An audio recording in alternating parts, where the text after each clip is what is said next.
Alien Earth has seriously ramped up and rolled out a whole bunch of teasers and a story trailer. Putting it all together, it's become more or less clear where the story will go, what new types of aliens await us, and how the project is connected to Ridley Scott's prequels. And at the same time, they've once again dangled the possibility of a crossover with Predator. Therefore, in the next few minutes, we'll figure out how the series will change the franchise's canon and whether the xenomorphs will truly not be the most terrifying threat. Without any warm-up, let's start with the most important element that the trailer emphasizes. We're talking about the 5 types of aliens that the crashed spaceship was transporting. It belonged to the Weyland-Yutani Corporation, and its task was to deliver the most deadly creatures from all over the galaxy. It's not yet known exactly when and where this exploratory expedition was headed, but it's clear from the teaser that none of the crew members survived. The ship crashes and falls right into the city of Prodigy City, and a test organism manages to escape from its container. The name refers us to another megacorporation of the franchise, Prodigy, which is a direct competitor to Weyland-Yutani. According to the plot, Earth is divided into spheres of influence among 5 giants, which will continue to fight for increased power in the series. The Prodigy Company was engaged in trying to transfer human consciousness into a synthetic. Judging by the trailer and the early plot description, they managed to do this for the first time. We know that facehuggers cannot use androids as hosts. For this reason, in the trailer, Wendy offers to send herself and other synthetics to study the crashed ship. Technically, she is an android, albeit with a transferred consciousness, so such a clever move is possible. However, even so, adult specimens can harm synthetics, which we have seen repeatedly in the franchise. By the way, it seems that the issue of consciousness will run through the entire series as a separate and large arc. In addition to its transfer into Wendy, in one of the shots, we were shown how the character Morrow tries to read thoughts. Judging by the scene, one of the aliens is on the other end of the line. For the series, such a move is new and expands the franchise's universe. And if we recall the events of Prometheus, Peter Weyland began his expansion in search of immortality. Transferring human consciousness into the body of a synthetic can, in fact, be equated to eternal life. In addition, there is a theory that David is a copy of Weyland, into which he was able to transfer part of his consciousness. Thus, a struggle will unfold in the series between corporations for possession of this technology and, possibly, for Wendy as the first one on whom it was successfully done. The city shown, where the ship crashed, belongs to the Prodigy Corporation, so as the affected party, it will lay claim to its contents. The search for new species will form the basis of the plot and will gradually introduce us to the aliens. The characters call all the creatures invasive, which in medical terminology means that they penetrate the body through natural barriers. In other words, to begin the process of biological growth, one needs to get inside a living being, causing it, to put it mildly, discomfort. Some fleeting shots even show the entire process of penetration. While in the case of facehuggers, we have repeatedly seen how this happens. With the new species, it's a completely different story. The first of the newcomers has already been affectionately nicknamed Eyeball, which, despite its cute name, is quite the parasite. In one of the trailer scenes, a description of this alien, number 64, appears on the screen. The text indicates that it represents a threat on a planetary scale. From the name, it's not hard to guess what danger this type of alien poses. Externally, it looks like an octopus or a jellyfish with a large eye and 7 tentacles, which it uses to penetrate the eye socket of a living organism. Once inside, this alien octopus uses its tentacles to reach the brain, and apparently with the help of neural endings, completely takes control of the victim. Most likely, it will be one of the first to fall into the hands of the corporation, because they are conducting an experiment on it. The trailer features a goat with sensors connected to its head, and a frame later, tentacles are seen crawling out of a flask. But it's clear that this will not end well. In one of the fleeting shots, a human head can be distinguished, which means the new species will be able to escape the laboratory.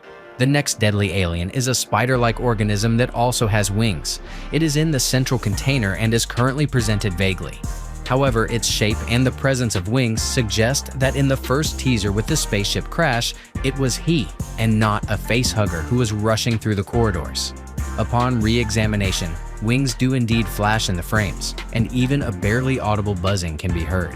Why it poses a particular danger also remains a mystery for now. Another new organism is a facehugger. only not the classic one as we are used to seeing, but a modified one.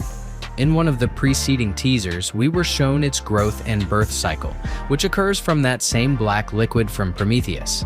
This pathogen leads to rapid growth and the formation of a cocoon, from which the facehugger hatches. It has a round tail, a larger size, and something like tentacles on its head. This distinguishes it from the classic facehugger, and also refers us to the prequels.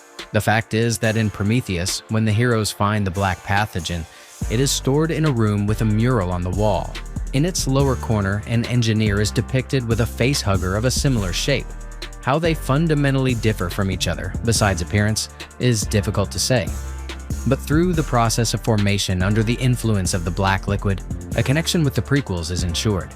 We were also shown another dangerous specimen, which is a suspended cocoon. It has petals located at the bottom, but it does not open through them, which also flashed in the trailer. What is inside it is still hidden, but it is contained in the largest container of all. And of course, one cannot ignore the ovomorphs, which appear in several scenes at once. These black, leathery eggs look exactly the same as in the very first Alien. Therefore, the appearance of xenomorphs will not be long in coming. The new trailer showed not only an adult specimen, but also a runner. The last time it appeared in the franchise's films was in the third part. It was small in size and moved on all fours. In the fresh footage, it is clearly visible that we are looking at a runner, which has distinctive features. The showrunner of the series, Noah Hawley, has repeatedly said that Alien Earth will present us with a wide variety of hybrid forms. Considering that the action takes place on our planet with its rich fauna, the xenomorphs will have plenty of room to roam. In addition, in one of the scenes, flasks appear, the contents of which are difficult to distinguish. However, one of them contains a large insect, similar to a wasp. Perhaps this is also a reference to the prequels, because David created them with the help of the black liquid in Covenant. If we assume that all 5 species on board the crashed ship are, in fact, hunters and belong to varieties of xenomorphs, then with a high degree of probability, we are in for a confrontation between them. And here, a very curious theory emerges regarding the appearance of a predator in the series. Of course, this has not been confirmed by anyone yet, but we well remember the words of Fede Alvarez that the next crossover would not be announced publicly. Besides, he didn't say it was about a film, which means the series cannot be excluded from this alien equation. However, this is not just the wish of fans, but well-founded assumptions, for which there are hints in the trailer. Firstly, the characters use the word predator to denote the threat.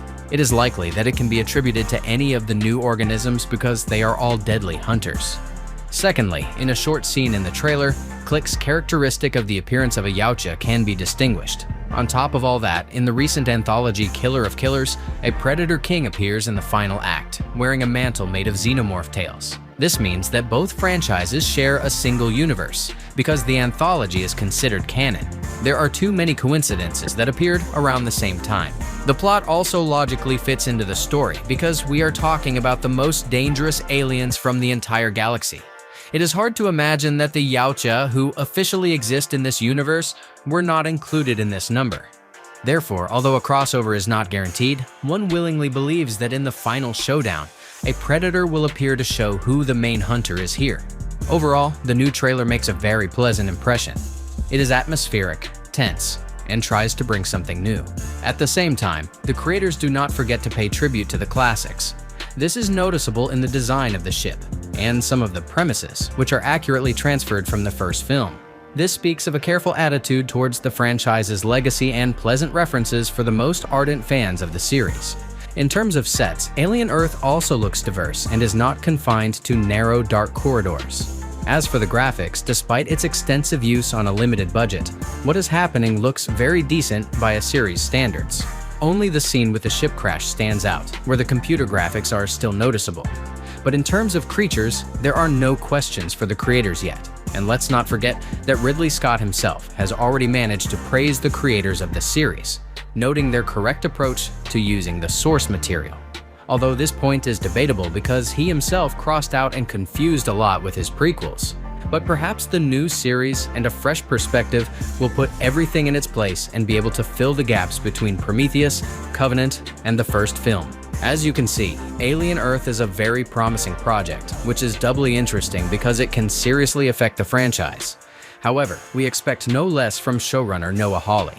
The series will be released on August 12th, and until then, we will surely be revealed more details and thematic teasers. Be sure to share in the comments what other details you were able to spot in the trailer. And of course, share your expectations for the project and how likely it is that a Predator will actually appear in the epic finale. Well, that's all for today, friends. See you in new videos very soon.